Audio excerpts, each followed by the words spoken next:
السلام علیکم ورحمۃ اللہ وبرکاتہ نحمده ونصلی علی رسولہ الکریم اما بعد۔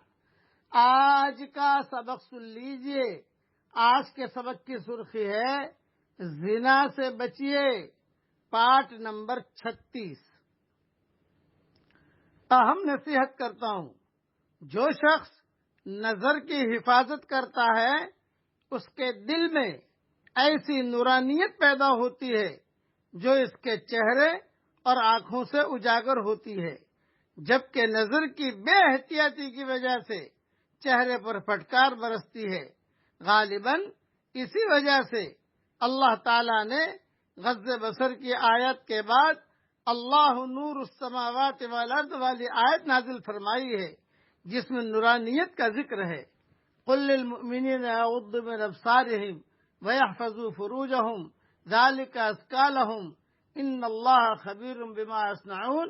اس آیت کے بعد اللہ نور السماوات والارض کی آیتیں نازل کی ہیں۔ یہ غالباً علماء نے لکھا ہے کہ اس میں نورانیت کا ذکر ہے، اسی وجہ سے اللہ تعالیٰ نے نازل کی ہے۔ بد نظری سے بچنے والے شخص کو اللہ تعالیٰ قلبی بصیرت اور فراست سے سرفراز کرتے ہیں، جو دل کی نورانیت کا لازمی اثر ہے۔ پس ایسا شخص فتنوں سے اور غلط روی سے محفوظ رہتا ہے۔ بد نگاہی سے احتراز کرنے والے شخص کے دل پر علم نبوت کا فیضان ہوتا ہے، جبکہ بد نگاہی کا مریض شخص قلبی ظلمت کے شکار ہونے کی وجہ سے علم کے نور سے بھی محروم رہتا ہے۔ اس لیے اپنی نظروں کی حفاظت کیجیے، کسی کو تکلیف نہ پہنچائیے۔ زنا کی مبتلا ہوں گے، کسی لڑکی کو پریشان کرو گے یا کسی مرد کو پریشان کرو گے، یہ دونوں طرف سے ہے۔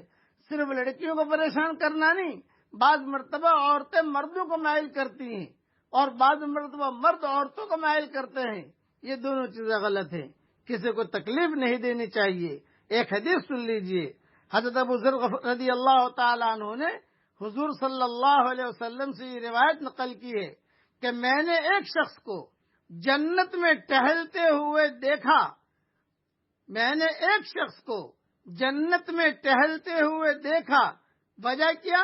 ایک ایسے درخت کی وجہ سے جو اس نے راستے کے بیچ سے ہٹا دیا تھا، اور وہ درخت مسلمانوں کو تکلیف پہنچاتا تھا۔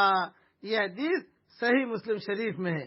صرف درخت ہٹانے کی وجہ سے، یعنی مسلمانوں کو تکلیف نہ دے آدمی، اس کی وجہ سے مسلمانوں کو کوئی تکلیف نہ دے، اس کو میں نے دیکھا کہ جنت کے اندر ٹہل رہا ہے۔ اس لیے کسی کو بھی تکلیف مت دیجیے۔ اب میں ایک دعا پڑھا رہا ہوں، اس کو پڑھ لیجیے۔ یہ دعا پڑھنے کا بہت اہتمام کیجیے، یہ دعا پڑھنے کا بہت اہتمام کیجیے۔ پڑھیے میرے ساتھ۔ اللہم استر عوراتنا